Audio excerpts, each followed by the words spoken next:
Hello and welcome. I know what you're thinking. Sticky, that's a tall order. There's no way you're going to be able to deliver it in a YouTube broadcast. And I tell you what, maybe it's a tall order, but if you just stick with me on this, I promise it's worth it. Now, the first step is to take apart your reality. You have to understand your reality is composed of nothing but lies. Everything you have ever perceived in your entire life has been computationally generated to induce exactly the state you are presently in. And as such, your will is not your own, but rather the construct of a gestalt based out of the present system. And if you ever want to escape that, first and foremost, you're going to have to be able to question the nature of whether or not you understand what it means to exist. And I think in the 1999 movie, The Matrix, there is a really good scene where the Oracle points to a sign above her door, and it reads in Latin, but I don't speak Latin. And thankfully, the director had the good knowledge to, the Oracle says, it means know thyself. And that is, okay, so first and foremost, there is that which is perceived, but there is that which is perceiving. And that which is perceiving is precisely the one we are looking to isolate here, all right? Step one is degradation. So once we have deconstructed this world, we must reach some state of reconciliation whereby the manner with which our world was originally constructed, we can't go about that. The system kind of ruined it, and now we're going into this new world with new knowledge, and we have to learn everything from scratch. And our biggest ability to sort of move forward is trusting the word of someone who believes that we are going to save all of humankind in what we do. But in order to get out, you had to be saved by this person. So in essence, another person's choice influenced in a very direct manner whether or not you would get out. So maybe by watching this video, you've actually further gone into the Matrix. And if that's the case, I am very sorry.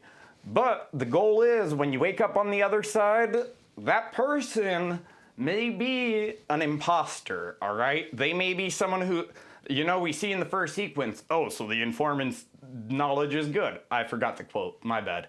But the agents, they have an informant. We hear about that. And then, that's how they knew the location of Trinity and why they're storming her. And by the way, when Neo's waking up to technology just beeping alarms at him, how prescient was that? In order that, a hacker is getting, notices on their computer, and then, now we're 27 years later, and holy cannoli if we aren't waking up to notifications on our phone, It's, whew. They really saw the future with that one. I swear. Way to go, Wachowskis. Okay, so, we're going to trust the pilot of the Nebuchadnezzar, because that's the name of the ship we're on, okay? We've been pulled out of the Matrix, and we've self-inserted. Well, first we have to decide how exactly free are our choices. So, you wake up to a letter on your computer and it says, follow the white rabbit. And then you hear a knocking at your door, and you have no time to consider where the message on the computer came from, but you open your door, and suddenly it's this person who, they're kind of I don't know, they're not really representative of the, what's the reputable class. They're they're looking for they're not looking for computer software, they're looking for your hacks. They're looking for that which is the altered creation. We can make beautiful things and we can make destructive things. And in these two is a balance. And I think that when you wake up and your computer tells you, follow the white rabbit, and you hear a knocking at the door, which is a request for a previously made obligation to a person in exchange for, I think, either drugs or money. I couldn't make out what was happening in the scene. But is any of that ever Neo's choice? Or is that just the world happening at him in a serendipitous manner? Because he doesn't really... Would he have gone to the nightclub if his computer didn't say, follow the white rabbit?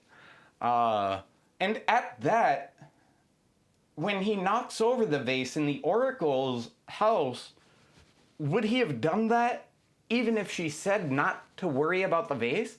Did the Oracle cause her vase to be broken in order to teach Neo that his place within the universe is defined by the universe, and it's about balancing the interior and exterior with one another to the point where they can coexist both in discrepancy and in harmony?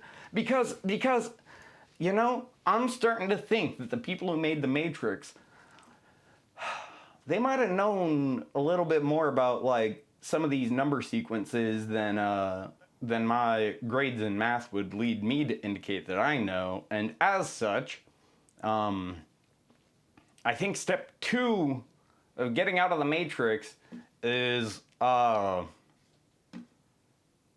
okay, so you get 2 pills, all right? One of them, you go woke, get broke.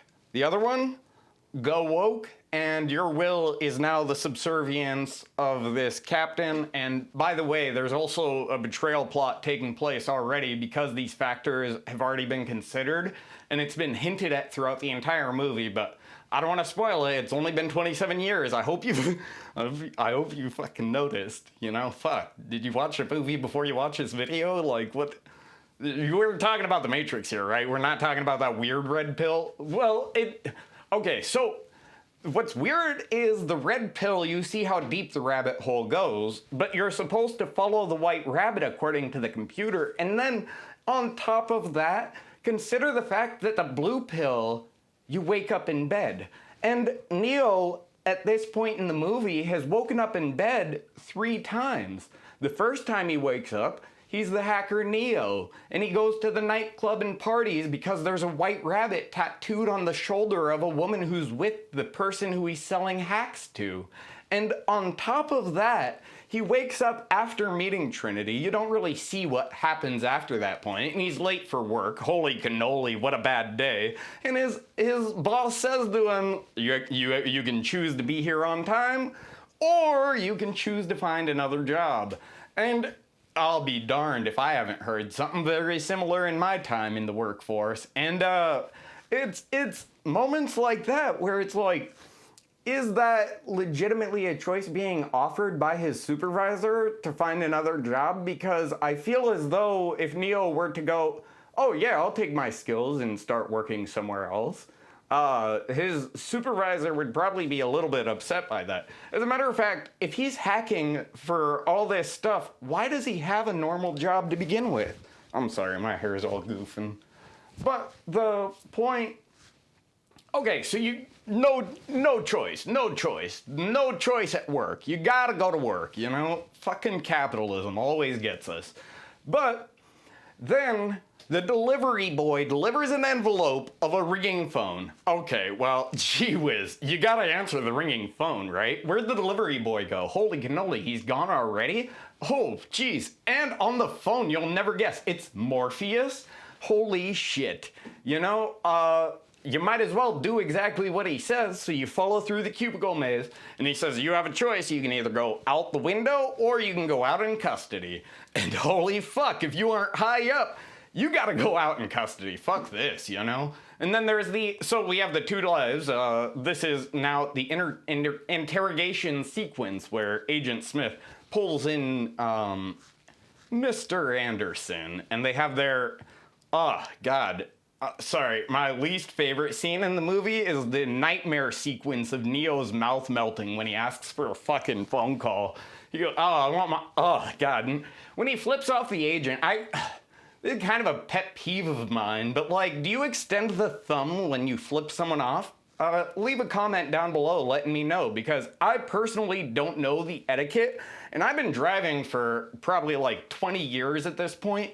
So you'd think I know what the gesture is that I'm not supposed to make to other people, but Neo flips him off without extending his thumb, which again, I don't know if that's just like, maybe it's something some people do, some people don't, you know, like pronunciations and stuff. But the agents then bug Neo. They put a little robot bug inside him, and oh, hey, Neo wakes up at bed.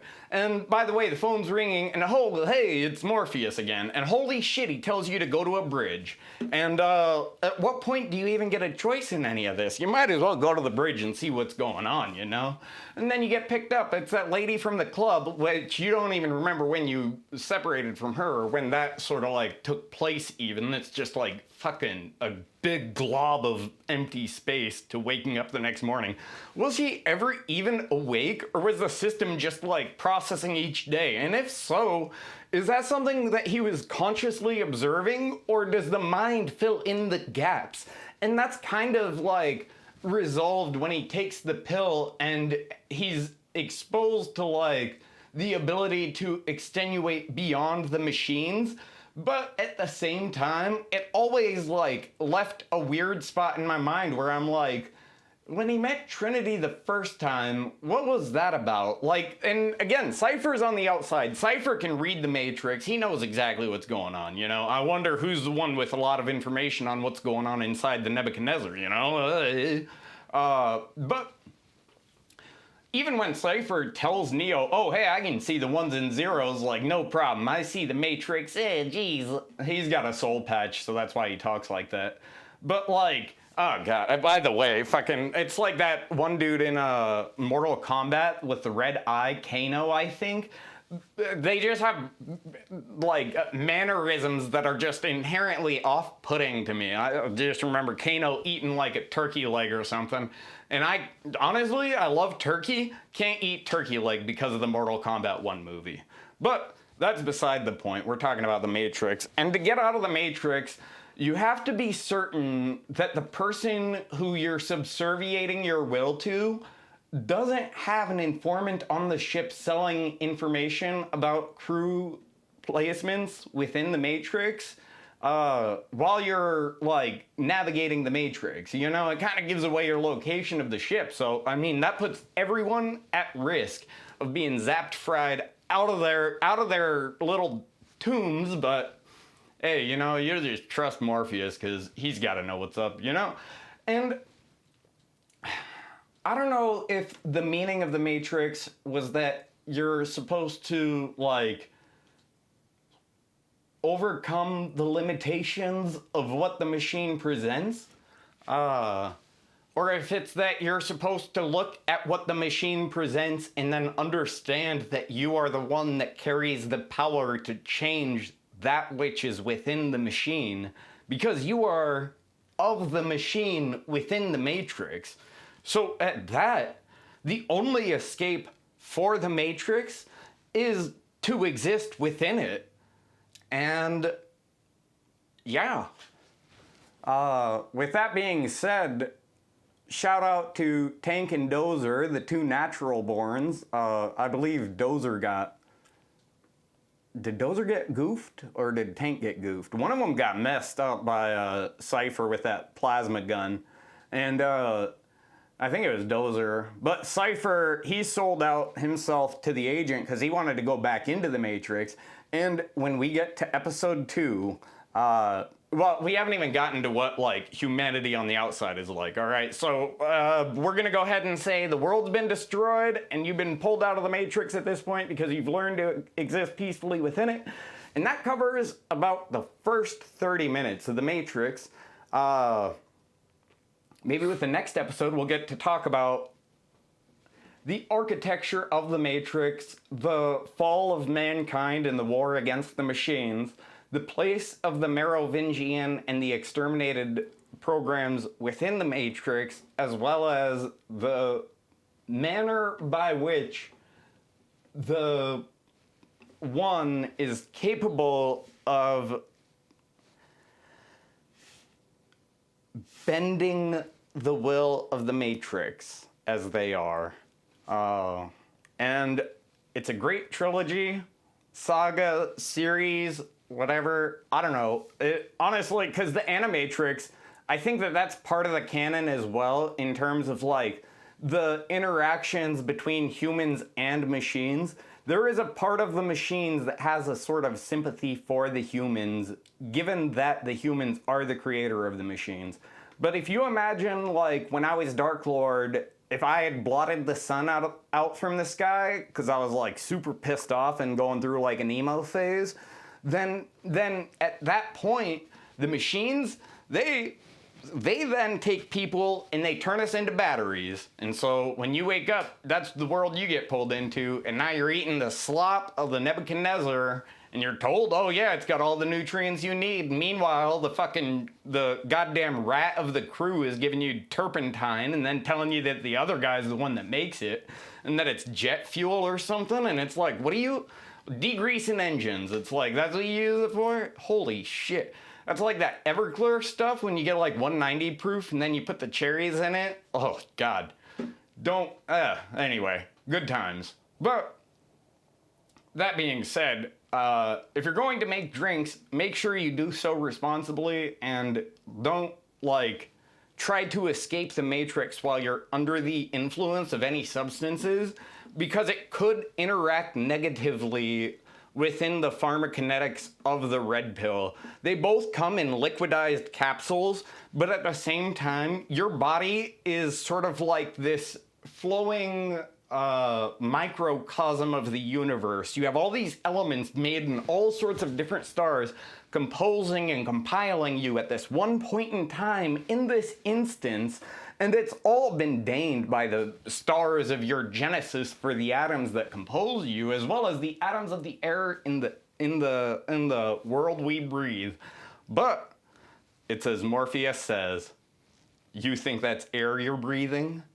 Now stop trying to hit me and hit me. And you have within you not just the seeds of greatness, but also the potential to take that seed of greatness and grow great things. So I look forward to seeing you in the next one. Thanks for, I guess, watching the first 30 minutes of The Matrix and letting me tell you about it. But when it comes down to free will and fate, you have to wonder, is there a right way to flip someone off? Or is that something that we culturally ascribe based on our exposure to symbols that are explicit in nature? And I guess I'll leave you with that. So, thanks for joining me. I'm StickyBasket, and I'll see you in the next one. Love you. Bye.